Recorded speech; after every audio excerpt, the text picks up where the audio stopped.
அஸ்ஸலாமு அலைக்கும் வரஹ்மத்துல்லாஹி வபரகாத்துஹு. பாடம் 7ல் ஃபுஇல என்பதை பற்றி படிக்க போகிறோம். அவன் செய்யப்பட்டான், ஒரு ஆணுக்கு அவன் செய்யப்பட்டான் அப்படின்னு சொல்லுவாங்க.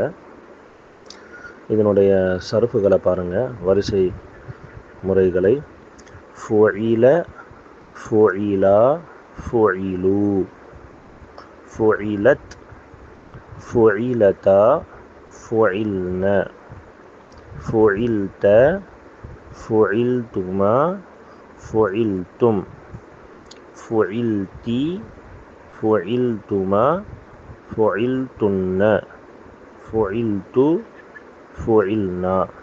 ஓகேங்களா? ஏதாச்சும் ஒரு உதாரணத்துக்கு உதவி செய்யப்பட்டான் அப்படின்னு கூட சொல்லலாம். ஒரு செயல் ஒரு ஆணுக்கு நடந்திருக்குன்னா ஃபுஇல அப்படின்னு சொல்லுவாங்க. 2 ஆண்களுக்கு நடந்திருக்குன்னா ஃபுஇலா அப்படி சொல்லுவாங்க.